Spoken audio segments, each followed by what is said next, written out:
ನಮಸ್ಕಾರ. ನಾವು ಇನ್ನೂ ದುಃಖದಾಗಿದ್ದರೂ ಕೂಡ ಯಾರು ಇನ್ನೂ ಆ್ಯಕ್ಷನ್ ಸರ್ಕಾರ ತಗೊಳತಿಲ್ಲ ಅಂತ ಭಾಳಷ್ಟು ನೋವು ಆಗ್ಲತ್ತ ಸರ್. ನಮ್ಗೆ ಒಂದು ಮಾತು ಹೇಳಕ್ಕೆ ಇಷ್ಟಪಡ್ತೀನಿ ಕಿ ಈ ವಿಷಯದಾಗ ಡೆತ್ ನೋಟಿನಾಗ ರಾಜು ಕಪ್ನೂರ್ ಇರ್ತಿದ್ದನು ಅಥವಾ ಆರೋಪಿ ನಮ್ಮ ತಮ್ಮ ಇರ್ತಿದ್ದನು ಅಂದ್ರೆ ಈ ಥರನೇ ಡಿಲೇ ಮಾಡಿ ಸರ್ಕಾರ ಏನಾದರೂ ಸಮೀಕ್ಷೆಗಳು ನಡೆಸ್ತಾ ಇರ್ತಿತ್ತು ಅಂತ ಅದು ಒಂದು ಪ್ರಶ್ನೆ ಭಾಳಷ್ಟು ಕಾಡ್ಲತ್ತದ್ರಿ. ಸಾಮಾಜಿಕವಾಗಿ ಜನರಿಗೆ ಈ ಥರನೇ ಅವ್ರು ಟ್ರೀಟ್ ಮಾಡ್ತಾರೇನಂತ ಅನ್ಕೊಳತ್ತೀನಿ ಸರ್. ಇಲ್ಲಿ ಹೇಳಬೇಕಾಗಿದ್ದು ಒಂದೇ ಕಿ ಯಾರಾದರೂ ಸಾಮಾನ್ಯ ವ್ಯಕ್ತಿಗಳಿಗೆ ನ್ಯಾಯ ಸಿಗುತ್ತದೇ ಇಲ್ಲ ಅನ್ನೋ ಪ್ರಶ್ನೆ ಮಾತ್ರ ನಮಗೆ ಕಾಡ್ಲತ್ತದ್ರಿ.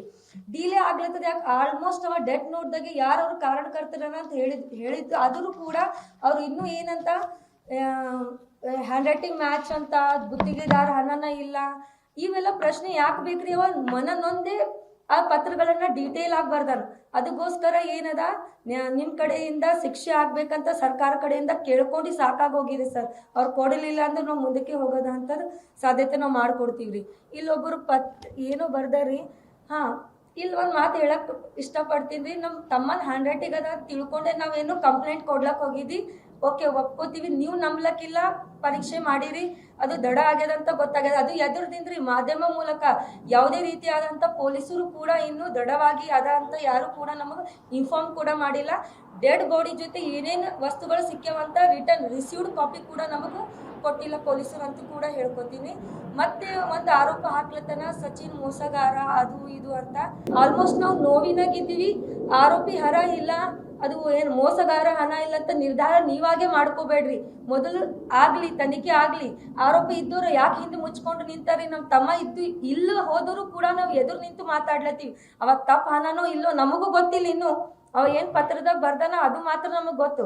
ಆದ್ರೂ ನಾವು ಎದುರು ನಿಂತು ಮಾತಾಡತ್ತೀವಿ. ಅವ್ರು ಅಲ್ಲಿ ಕೂತಲ್ಲೇ ಹಿಂದೆ ಕೊಟ್ಟು ಬೇರೆಯವರಿಗೋಸ್ಕರ ಅವ ಮೋಸಗಾರ, ಅವ ಏನಂತ ಗುತ್ತಿಗೆದಾರನೇ ಅಲ್ಲ, ಇವೆಲ್ಲ ಪ್ರಶ್ನೆಗೆ ನಮಗೆ ಉತ್ತರ ಬೇಕೇ ಆಗಿಲ್ರಿ.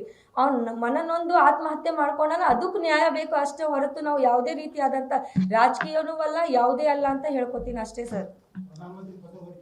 ಸರ್ ಕಂಪಲ್ಸರಿ ಬರಿತೀವಿ. ಇಲ್ಲಿ ನ್ಯಾಯ ಸಿಗ್ಲಿಲ್ಲ ಅಂತ ಕಂಪಲ್ಸರಿ ಬರೆದಿದ್ದೀವಿ ಸರ್ ನಾವು. ಅಷ್ಟೇ. ನಮ್ಗೆ ಟಾರ್ಚರ್ ಆಯ್ತಂತ ತಿಳ್ಕೊರಿ ತನಿಖೆದಿಂದ. ನ್ಯಾಯ ಸಿಗ್ಲಿಲ್ಲ ಅಂದ್ರೆ ಕಂಪಲ್ಸರಿ ಅದ್ ತಕ್ಕ ಅಂತ ಶಿಕ್ಷೆ ಅವ್ರಿಗೆ ಆಗ್ಲಿಲ್ಲ ಅಂದ್ರೆ ನಾವು ಮುಂದೆ ಹೋಗೋದು ಗ್ಯಾರಂಟಿ ಸರ್. ಸರ್ ಅಮಿತ್ ಶಾಗ್ರಿ ಮತ್ತು ನರೇಂದ್ರ ಮೋದಿ ಅವ್ರಿಗೆ ಸರ್ ಇದ್ರದಿಂದ ನ್ಯಾಯ ಸಿಗುವವರೆಗೆ ಅಂದ್ರೆ ಡಿಲೇ ಮಾಡ್ಲತ್ತರ ಅಂದ್ರೂ ಒಪ್ಕೊಳ್ಳಂಗಿಲ್ಲ ಸರ್. ನಾವು ಅದ್ರದಿಂದ ನಮಗ್ ಟಾರ್ಚರ್ ಆಗ್ಲತ್ತರ ಅಂದ್ರೂ ಒಪ್ಕೊಳ್ಳಂಗಿಲ್ಲ ಸರ್. ನಾವು ಏನಂತಾರೀ ಅಪರಾಧಿಗಳು ನಾವೇ ಅಂದಾಗ ನಮ್ಗೆ ಟ್ರೀಟ್ ಮಾಡ್ಲತ್ತಾರ್ರಿ ಸರ್ಕಾರದವ್ರು. ನಮಗೆ ಬಂದ್ ಪ್ರಶ್ನೆಗಳು ಕೇಳತ್ತಾರ್ರಿ. ಅವನಾಗೆ ಬರ್ದನ್ರಿ ಡೀಟೇಲ್ ಆಗಿ. ಅವ್ನು ಡೆಟ್ ನೋಡಿದಾಗ ಅವ ಏನೇನು ವರ್ಕ್ ಮಾಡ್ತೀನೋ, ಟ್ರಾನ್ಸಾಕ್ಷನ್ ಏನೇನು ಆಗ್ಯದಂತ ಡೀಟೇಲ್ ಆಗಿ 7 ಪತ್ರ ಬರ್ದನ್ ಸರ್. ಅವ ಏನ್ ಬರ್ದನಂತ ನಿಜನೂ ಇವಾಗ್ನೂ ಹೇಳತ್ತೀನಿ ಸರ್, ನಮಗೂ ಗೊತ್ತಿರ್ಲಿಲ್ಲ ಸರ್.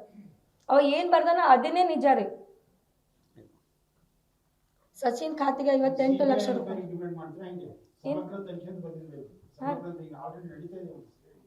CID ನಡೀತಾ ಇದೆ ಸರ್. ಎಷ್ಟು ಡಿಲೇ ಅಂತ ಸರಿ? ನಮ್ಮ ತಮ್ಮ ತೀರ್ಕೊಂಡು 8 ದಿವಸ ಆಯ್ತು ಇವತ್ತಿನ ತನಕ ಸರ್. 8 ದಿನದಾಗ ಏನಾದ್ರೂ ಸಾಕ್ಷಿ ನಾಶ ಆಗ್ಲಕ್ ಸಾಧ್ಯ ಅದನ್ನ ಇಲ್ಲ? ಅದು ಕೇಳತ್ತೀನಿ ಪ್ರಶ್ನೆ ಅಷ್ಟೇ ಸರ್. ಈಗ ನಾಳೆ ದಿವಸ ಏನು ಸಾಕ್ಷಿ ಇಲ್ಲ ಮುಚ್ಚಾಕ್ಬೋದ್ರಿ ಅವ್ರು, ಹೇಳಕ್ನು ಸಾಧ್ಯ ಇಲ್ಲ.